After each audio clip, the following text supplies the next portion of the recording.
This is the Instant Speed Podcast brought to you by Red Riot Games. You can support the Instant Speed Podcast by checking out Red Riot Games using the link in the description of this video or podcast, wherever you're listening to us. That's always a good idea. So before we do get to our awesome guest, we do have some news for you. So we're going to hit you with the facts first and foremost. Now, obviously, Tales of Aria is now legal. The cards are out, all the pre-releases are in the books, so get going with these wonderful elemental heroes. Are you more of a rune blade kind of arcane damage person? Do you like the little pew-pew double arsenal action, or are you standing pat with that big shield with Oldhim? Either way, lots of new cards to be played with, lots of new metas to develop. Beyond that, new armory kits have been featured, and they are featuring, of course, our wonderful Big Papa Oldhim, and they are going to come with a playmat that features Oaken Old, the art from Oaken Old, the card. You also get a series of extended Polar Blast cards. Beyond that, however, you gotta win them. So go check out where you have these armory events taking place and get in on the action. Skirmish season is also around the corner, so you might want to brush up on your Blitz game, and keep in mind the cutoff for XP looms. So if you want to go ahead and grind some extra points for your potential invitation to Nationals, well, you got to get those in ASAP. Check the events locator on fabtcg.com. They're gonna have a bunch of events possibly around your corner, in your neighborhood, in your neck of the woods. So check those out and get your points in. But somebody who doesn't need any of these would be our first guest. That is Tyler Horspool, the winner of the Calling Las Vegas. He joins us on the Instant Speed Podcast, brought to you by Red Riot Games. The Instant Speed Podcast is happy to welcome the winner of the Calling in Las Vegas. You saw him masterfully pilot the Prism deck to a convincing, if not artistic, win over a gauntlet of chain decks. Welcome to the show, Tyler Horspool. How are you, my friend? I'm doing great. Thanks for having me. I'll contend you on masterfully, but I'm happy to be here. Well, I think that would be more or less the overall evaluation of your play is the fact that basically you just went through there like a wrecking ball and just crushed this wave of chains. And we'll get into that down the road. But before we get to your play in the Calling Las Vegas, a lot of people may not know you, and this may be their first introduction to you, and within at least specifically the sort of the culture and the realm of Flesh and Blood. But prior to that, you do have other CCG acumen. You have a pedigree of tournament wins and tournament placements in other games. So tell us a little bit about your origin story, where you started down your CCG trek, your journey that led you to most recently this massive win at the Calling Las Vegas. Sure. I have quite a long story. So it starts when I'm 7, 8 years old. I grew up in a gaming family. I mean, obviously, not TCGs or CCGs right out of the gate, but I learned how to play poker at that time. I was only 7 years old, so gaming was kind of always in the background there. I started to play chess at 14 years old. Mm-hmm. When I started high school, I realized that I was already had the mind for it. I got into online poker straight out of high school at 18, to some successes, and then in 2013 is when I started to get actually into the TCG, CCG realm with Magic Gathering. I was playing with a group of friends, and then I started going to my first events when I was, in 2013. And then it was Magic at that point. And then I started veering off into other games at that point. So I played Pokemon for 2 weeks and went to a big tournament there, and I actually day two'd that first event that I went to. So this isn't the first time that I've had like success, but this is definitely the first time that I've had this much success. And then I also have played Transformers TCG before that got trashed again, and then I've played Hearthstone auto chess games. And then I finally got into Flesh and Blood in July. And then, since then I've had a Road to Nats win and a Calling win, which is crazy. But that's basically my journey so far. In Magic, I've also had some successes, but nothing quite of this magnitude. Well, this magnitude seems like it's almost like the gem on your crown, so to speak, in terms of your like the most beautiful feather in your cap would be this amazing win at I mean the road to nationals itself, and I've played in a few, and I've played with multiple winners of RTNs. Now, when you won that road to nationals, I'm just curious because you said like you played Pokemon for 2 weeks and then ended up day 2ing in a major tournament. That in itself is that's a very big confidence booster. So going into the RTN, were you suspecting that, like, were you confident that this was something that you suspected that, this is within my grasp right now? This isn't a down the line kind of thing. At what point did you go into that RTN confident that that is just something that you were going to have? It was in the bag? I'm never under the illusions that it's in the bag, but you always go to that first round and you hope that your testing is good. But it was on the realm of possibility that I could at least top 4 that event, and the reason for that is I had played other events and I knew the people in the area already. Because the good thing about already playing TCGs competitively from the get-go is that you already have your testing method down. You've already big events, so you kind of know how they work. And so I was able just to dive into, armories and even some more competitive style events right from the get-go. And that is what gave me the confidence booster going into Road to Nats. But I was under no impressions that I was going to win, let alone top 4. I just thought I could do well at this, and that's always my goal, is to do well. Right. And, for some, their goals can just be as simple and as basic as just improve upon a previous placement or learn something more. And that's something that I always preach to players, is that losing is not always the worst thing in the world if you're taking something out of it. But the fact that you went in there, and again, you went in prepared, and the modesty that you show here to say that, listen, I don't go in with any kind of predisposition that I am going to win. And that just shows the fact that, for yourself, being prepared is the best way that you can kind of approach these competitive events and such. But you won the road to nationals, you won the calling, and I want to ask you, because prior to this you said you played a bunch of things, but you said it started with Magic, and this is a very common theme with a lot of Flesh and Blood players, and there's a lot of Magic pros who are really digging deep into Flesh and Blood right now. And for yourself, right now on the top of the mountain, what can you look back on from your MTG acumen, from that pedigree of these tournaments and your play through the years in Magic the Gathering? What skills can you say are very transferable from one game to another?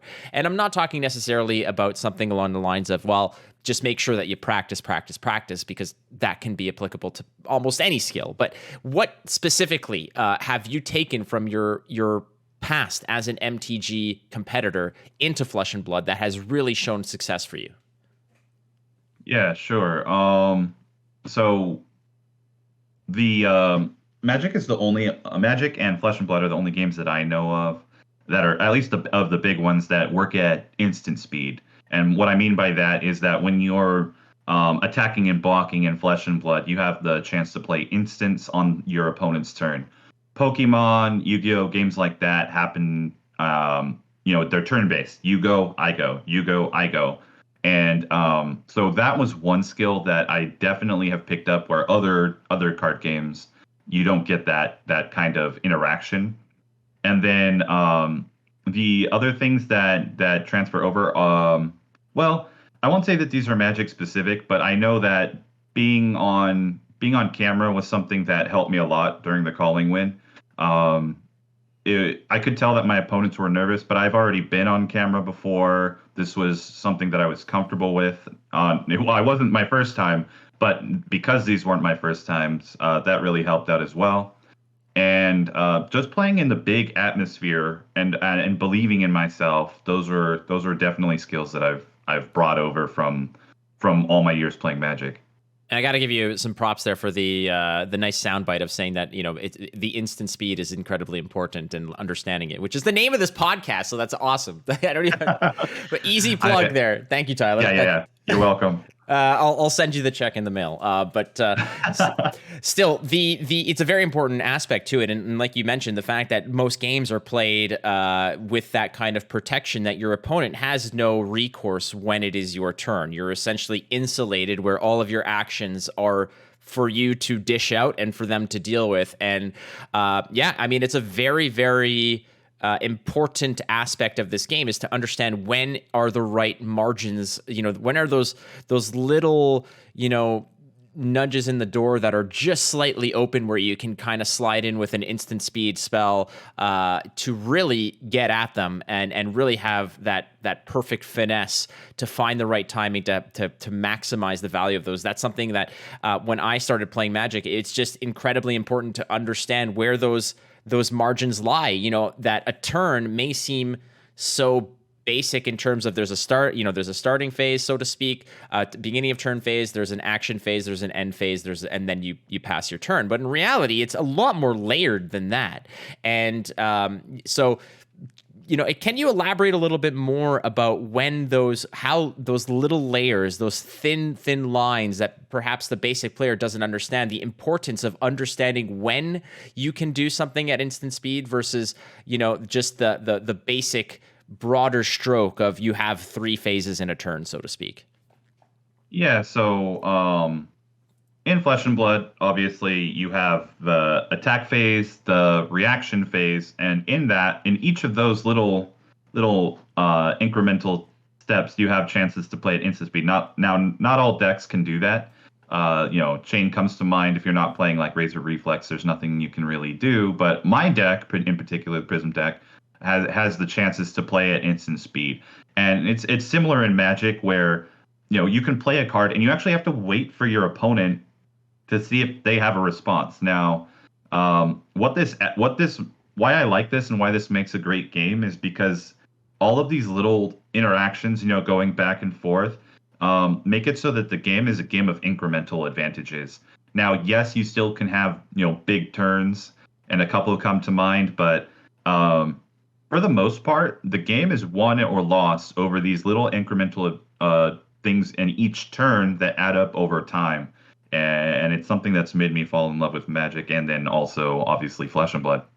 So your success at the calling, obviously, like you mentioned, at like most tournaments, if not all of them that you participated, there's a lot of preparation that comes through prior to that point. Now, I want to ask you, when was, that light bulb that went on? At what point did you say, you know what, I want to go to Las Vegas to attend this? Because I don't necessarily know in what area of the United States that you live in. For some, it's a 1 or 2 hour car ride to get there. For someone like myself, I live in Toronto, Canada. It's something that you have to plan out, and it's basically like a trek to Mordor, right now. So it takes, you need like a fellowship, you need a packet full of lembas bread and a little bit of luck to get there. Whereas for some, it's a little bit different. But what for you, how easy was it for you of a decision to get there? And at what point did you say, you know what, I'm going? Yeah, so once I got that, well, even before I got the road to Nats, I already knew I was going to the calling. It's a 4-hour car ride for me. I live in Southern California. So it's as close to a no-brainer as I could get. These are like I would drive that far for like a 2K in Magic. So just to play against the best competition. And so that's what I do. That's like in my blood, to chase big tournaments, to chase the competition, to try to prove myself, if nothing else. And so once it was announced that it was in Las Vegas, me and my testing group were like, okay, we're going. And now that's expanded into, now I have to go to the next one. So just to keep proving myself, keep chasing those big tournaments. That's the big determining factor. Yes, the dollar signs are there, but that's more telling me that the competition is going to be there, that I'm going to have a tournament to play where I know I'm going to be in for it. All right. So you mentioned that you have a testing group, and leading up to the calling, what was your preparation leading up to essentially day one? How far back did it stretch? How intensive was it? How wide was your testing group? So I have a good group of about 8 9 players that I play with on the regular. Which if you don't have a testing group for yourself, what you're really looking for is uh, people who have the same goals, the same likes as well, not the same likes, but the same goals that you do. And if you have the same goals, then you're going to get the right testing for the tournament that you're going to do. Because if my goal is to win the tournament and their goal is just to play, they're not going to want to, jam 20 games in a row of the same matchup. But that's exactly what I had. So this goes back to the road to nationals. Right before that, I'm already jamming 20 games versus Bravo, 20 games versus Chain, and getting really really used to the matchups. Now, as far as when I locked in the deck and that kind of stuff, that actually came after road to nationals because I was not sold on Prism being a good into Chain until I came upon this idea that I'm just gonna try to fatigue him out. And so I was like, what's the best way to do that? Well, I'm gonna put in every single defensive card that I think is good in this game. So that's when I threw in the sigils, I threw in the defense reactions, and I even spread the impenetrable beliefs between my main deck and my sideboard just to have a little bit more. And I started winning against some of my chain opponents. And keep in mind that I think very highly of my team. So when I'm playing against Chain, I feel like I'm playing against the best Chain players in the world, and I think that absolutely showed when I got to the tournament. I locked it in. I had played Chain, a decent amount by that point, and when you're playing against other Chain players, I had already played against the best that there was to offer. Well, and that's testament to them as well. I mean, the fact that they were there training with you and then you won the tournament, it's by no detriment to them, or it's no smear on them. The fact that, you beat them and that you were so successful against them, it's that they helped you get there, right?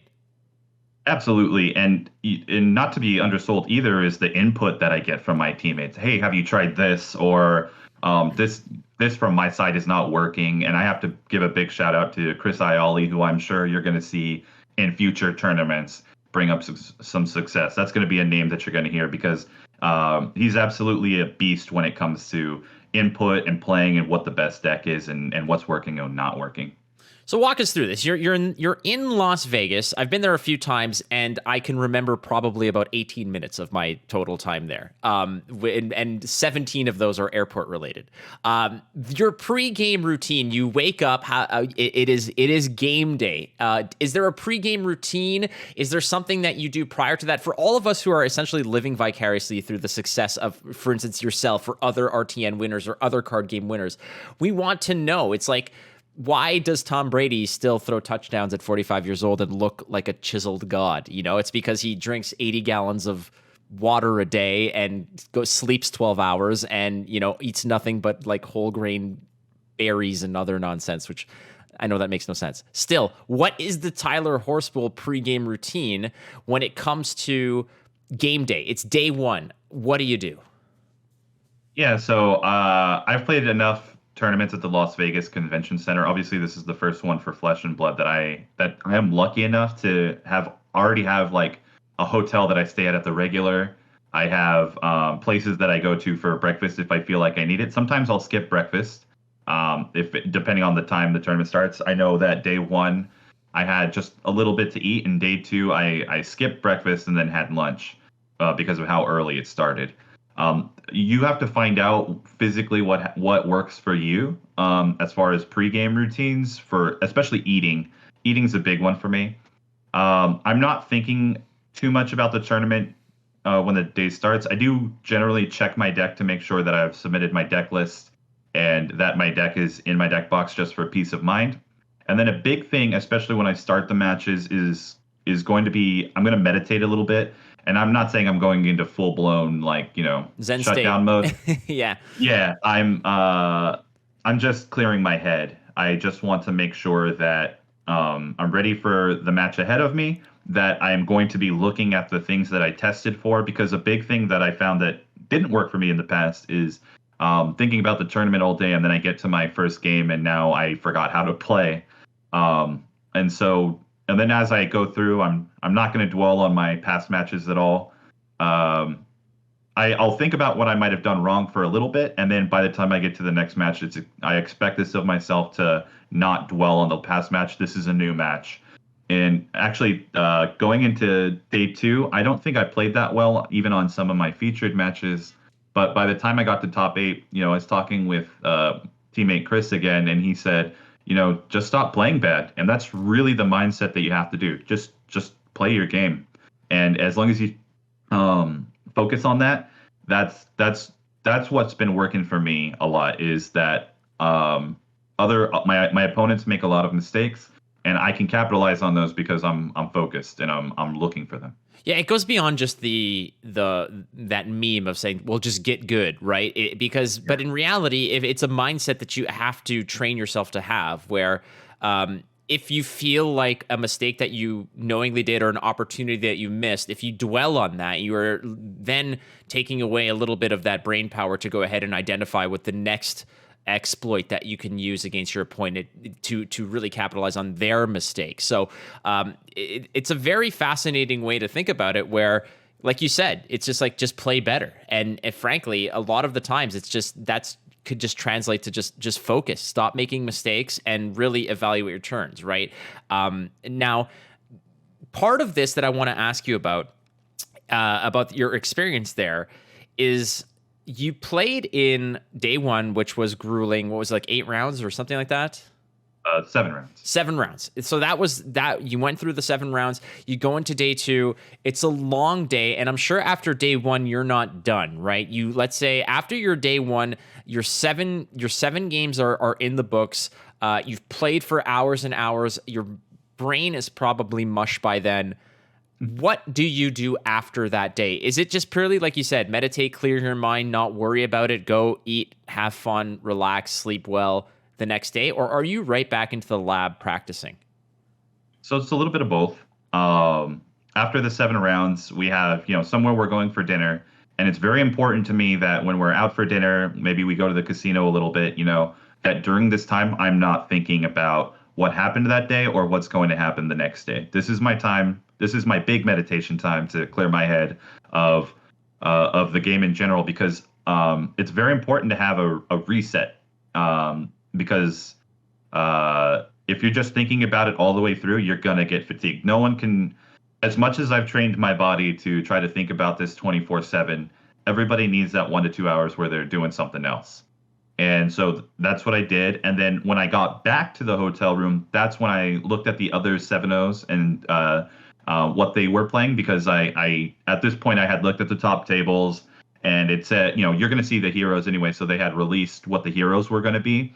And so I knew that there was going to be 1 chain, 1 prism that I didn't want to play against. And then, sorry, not 1 chain, 1 prism, 1 dash, 2 chains, and a Bravo. And so I knew the matchups that I could potentially run into. And at that point, it was back into the lab. What do I do against all of these?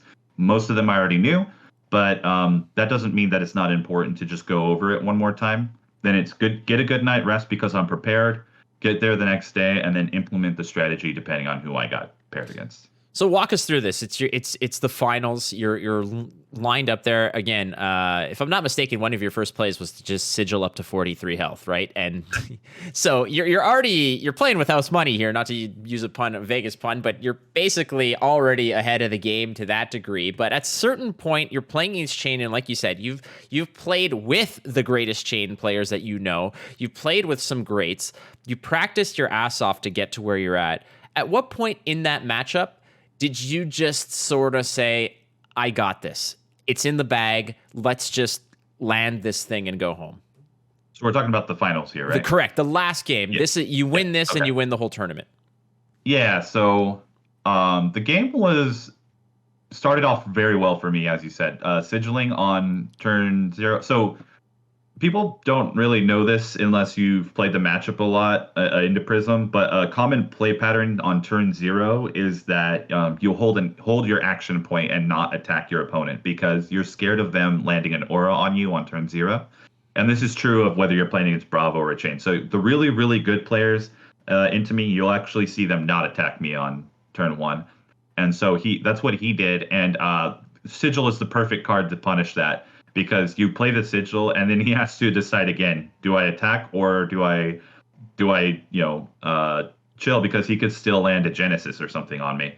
And so starting the game at 43 when your opponent hasn't attacked at all is very good. So I was feeling pretty good going through the match, and then he gets to his big Riftbind turn, and I could tell it was going to be a doozy because of what was in his Spanish zone already, and it was. But so I did not know at that point what was going to happen. I blocked out pretty well, and then I think I ended up somewhere around 13 life.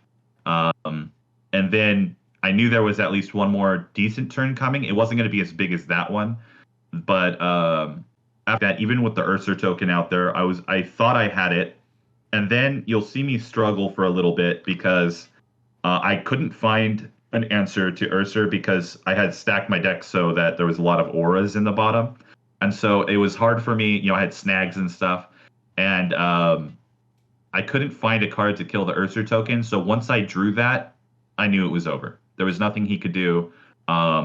He could continue to try to get, 1 or 2 damage in after I kill the Ursa token, but the common play pattern when you fatigue a chain is that they're going to make a rune chant and then attack you with Nebula Blade, and you have the perfect answer with any yellow pitch, which is the remainder of my deck, that I can just pay for the null rune for the rune chant and then activate Phantasmal Footsteps to block the Nebula Blade. So it was completely over at that point, and I was just focusing on how I was gonna kill him and to continue to play solid, to not let because the only way you can give it away at that point is giving it away. First episode of the Instant Speed podcast had Tan and Grace, who casted your finals match, and what we discussed was the fact that it was kind of a little bit of a ride for them as well. For Tannen specifically, who, as he was casting, it was a little bit of a ping pong match in terms of who he thought was going to win. There are turns, like you said, there was that doozy of a Riftbind turn, and everyone knows once you get to chain past that 5, 6, 7 shackle turn, if they can just flip the nuts over like that and then come at you, it's really tough to fight back on. The fact that you had a nice cushion of health and played it from a defensive perspective, but even for them, like for Tannen, he's like, there were times where he's like, I don't know how Tyler's going to pull this off, and then there were turns like, I don't know how Tyler can lose this. It was just really this back and forth, which was fantastic. And, dropping an Arclight Sentinel to freeze out your opponent's turn. These kinds of plays were really exceptional and fantastic to watch, whereas a lot of the mantra against Chain is typically just race them down, kill them before turn 5, and you should be good. Whereas you took it the opposite way. It's like, we're going to cruise through. I'm going to pick and choose my spots to perhaps deal damage, but I'll see you in, on your 13th, 14th, 15th Soul Shackle, and then we'll see what's up. Again, like I said, masterfully played, and it was just a treat to watch in general. So again, major kudos to you, Tyler. I've got a couple more questions. Now that this is in the books, you've got a calling under your belt. Where do you go from here? So, I don't want to be considered a has-been just from the first tournament, so I'd like to continue to improve my game, improve myself. You always think of the winners of these big tournaments that they must have played flawlessly the whole time. And while I would agree that in the big parts I played well, there was a lot that I could have improved on and take from this. So I'm going to continue to work on that, and then you'll see me in Dallas trying to defend my calling title here. Even though it's limited, I want to prove my limited chops as well. I want to be a well-rounded player. And then I have nationals, and I'm even looking forward to the Pro Tour next year because I have the nationals invite from the Road to Nationals win, and then I have a PTI invite from the calling top 8. So a lot to look forward to, a lot to play. I'm in a fortunate enough position to have those invites, so I know that it's coming, and I can just now focus on the actual game part. Is Prism still top dog to you? Where do you believe she stands? A lot of people put you as essentially the Prism player now, somebody who went through a gauntlet of change, like I mentioned, and just dominated. Is Prism still a viable force post Tales of Aria? Yeah, I definitely think so. One of the main things in our testing group right now, and hopefully this isn't giving too much away from them, is that if we need the decks to be able to beat the Prism deck in order to be viable in the first place. I think that with Chain gone, my sideboard, you think of when you generally thought of Prism before, it was not that great into Chain. It was maybe 50-50 at best. And so I used my entire sideboard slots to put that in my favor, right? Now, with Chain gone, I can actually use all those sideboard slots for whatever I want while keeping the core of the deck intact. And so this gives me a lot of wiggle room in case one of these new heroes does have a good matchup. And even in theory crafting here, none of these champions have something that is detrimental to Prism in particular, because you think of old time and you're thinking, oh, these big discard turns and frostbite tokens. Well, Prism can play at instant speed when you're playing auras, so that's not a big effect on the Prism player. And then you're thinking of, Lexi. Well, one of my best matchups was Azalea before. Now Lexi's going to play a lot different because you can go wide a little bit more with Lexi than you can with Azalea, but I think the same concepts still hold, that I don't care about the frostbite tokens that much, and Lexi can't go that wide. And then Briar, I can null rune all your stuff, similar to how I did to Chain, and you're not going to be able to have that big Riftbind turn. So I don't anticipate that going badly for me as well. So I think Prism's in a really good spot, and this is going to be enemy number one going forward. One thing I want to just pull out of that answer was the fact that you said with Chain gone. Do you truly believe that with these bans and the new heroes that Chain is now a thing of the past?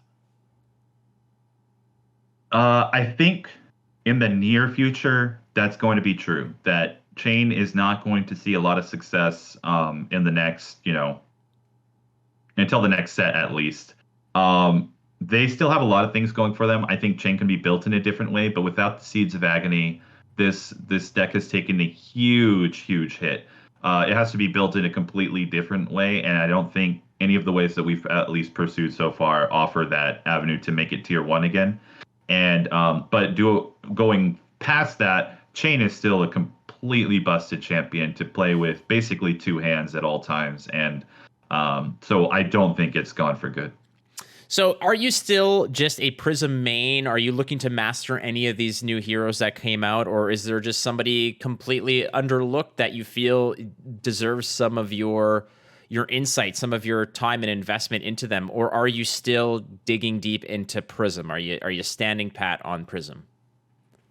I haven't gotten a chance to play like a ton, but I've been theory crafting with cards. I've gotten to play a couple of games, and so I think that Lexi and Briar both have a lot to offer going forward. Oldhim doesn't. He seems like the underdog right now to me of the three new champions, but he's actually when I'm building with these other two decks and my Prism deck. I think Prism's still probably the top dog and what I'm going to be sticking with, but I've never considered myself like a Prism main, despite, having a great tournament with it.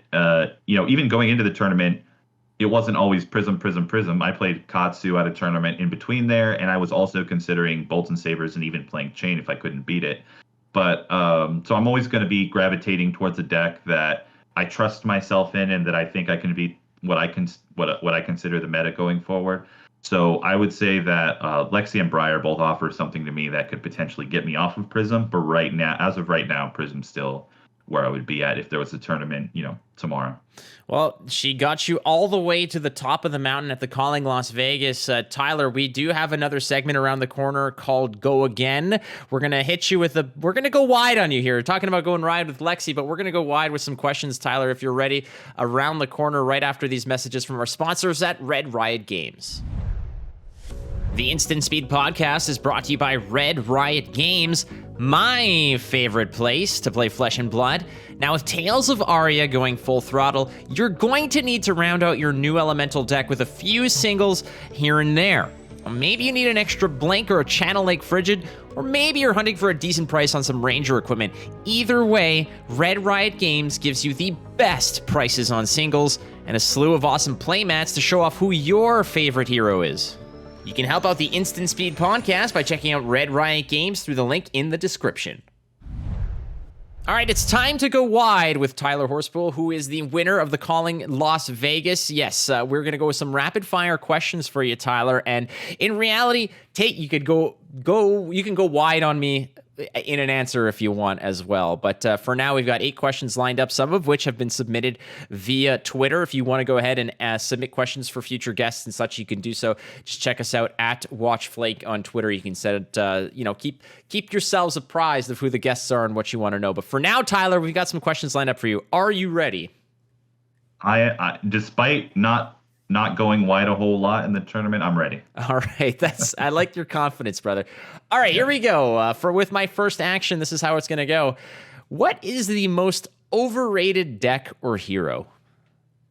Going into the tournament, and even still now, I gotta say it's Bolton. Bolton kind of disappeared on us during the calling in the top tables. Bolton Sabres was expected to be good, and even going forward, I think that Bolton is not in a good place going forward. So you mentioned that you're from the southern part of California. I am a huge fan of a particular baseball team from California. I want to know if you're a baseball fan, and who do you root for out of California?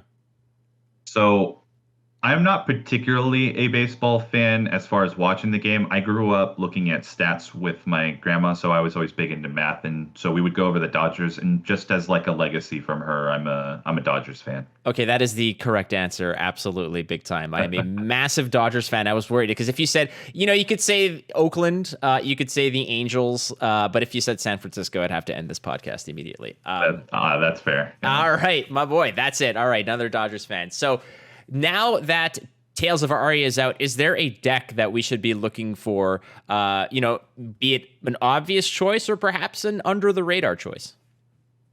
So I think on everybody's radar should be Lexi. Lexi is going to be off the chain on what she can do to disrupt decks.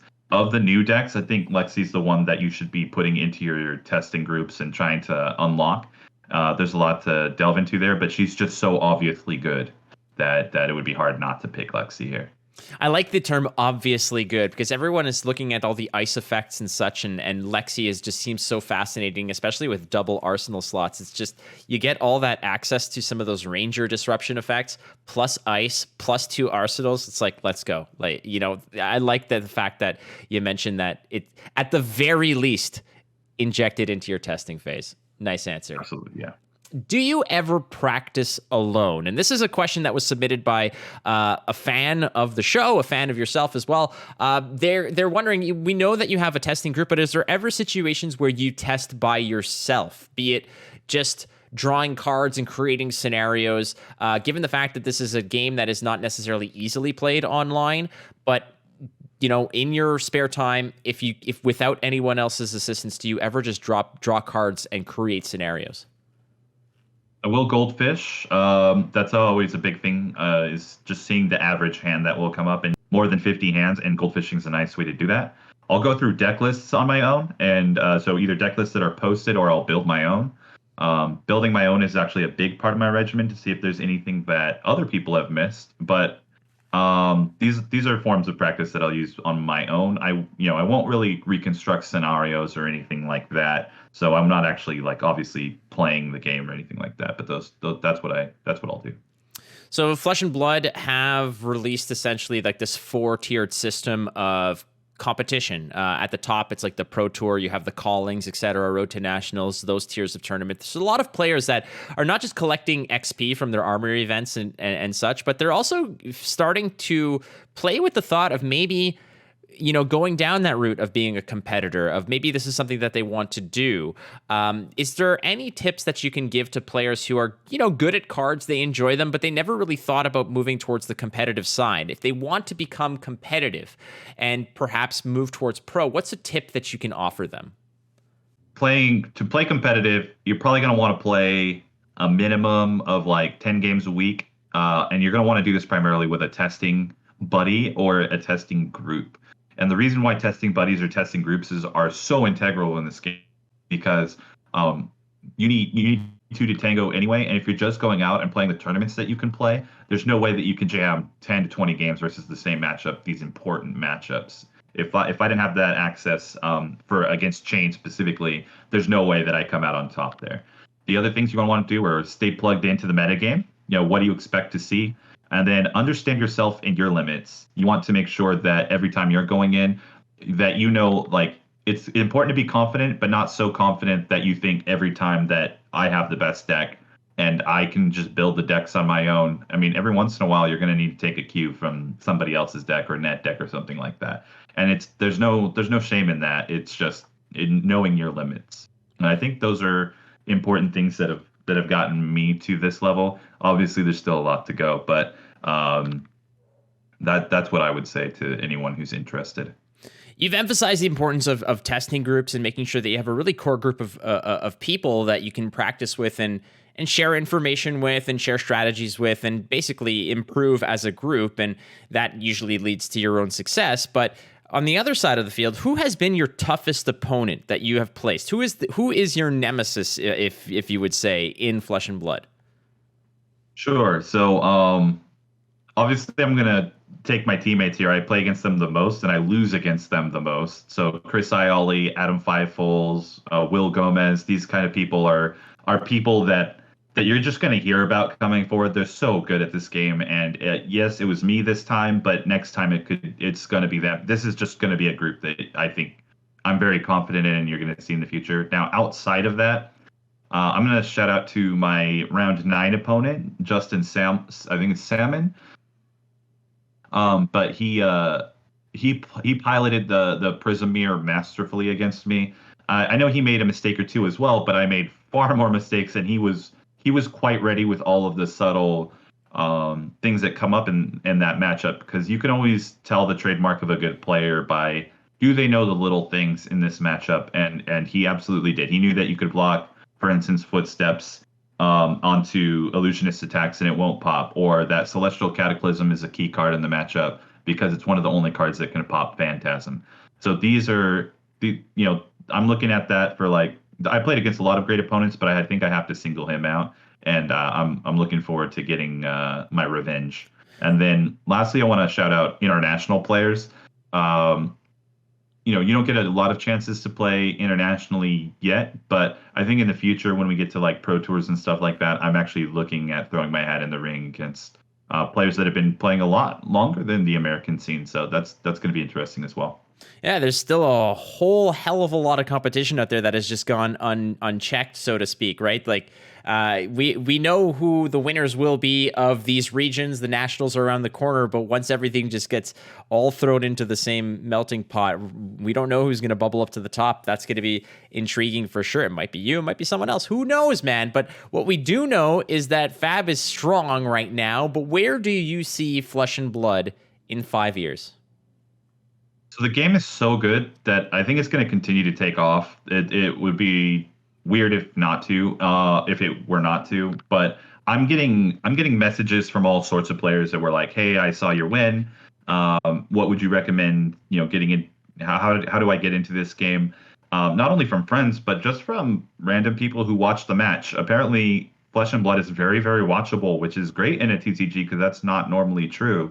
And so as long as LSS can continue to create decks that can have these, epic finals matches where you don't know who's going to win, I think it's going to continue to soar up the charts. And I'm always kind of a little bit of a pessimist or a realist, but I have no doubt that it will at least be a top 2 TCG in the next 5 years, as long as, given that little modicum of it's really easy to ruin a TCG by banning too many cards or things like that. So as long as they keep it up and continue to run a good game, I think there's no reason that should be top 2 or maybe even number 1 one day. Well, speaking of rising up the charts, I mean, you've basically gone as far as you can go for now, Tyler, and I want to thank you so much for being on the episode here of the Instant Speed podcast. Your modesty and your how articulate you are with this interview thing. I know that you mentioned to me off air that this is kind of new for you, but you are a pro, my friend, and I suspect there are going to be plenty more to come, including plenty more victories down the line for you. You are a awesome human being, my man, and I do appreciate you being on the show. Oh, thanks so much for having me. And you're awesome as well. It was fun talking, and thanks for having me on. No, it's my pleasure. Now, if anybody wants to, perhaps get in touch with you, find any of your content, I know that you're not necessarily a streamer, you're not really too active on social media and such, but if somebody wants to sort of maybe read up on you or get some more Tyler in their life, is there anything that you can point them towards, or are you just a man of mystery at the moment? Right now, I've reactivated my Instagram and my Twitter, so you can get me at pony_puddle, which is kind of a play on my last name. And then my Instagram is throwing me for a loop right now, but I'm sure if you look me up, Tyler Horspool on Instagram, I'll be posting more content on there and hopefully deck lists, things like that. And then you can also look up our team, Operation Plus, on Facebook, and we have a content including a deck tech that just came out on the Prism deck. So if you'd like to play the Prism deck, that'd be a great place to look.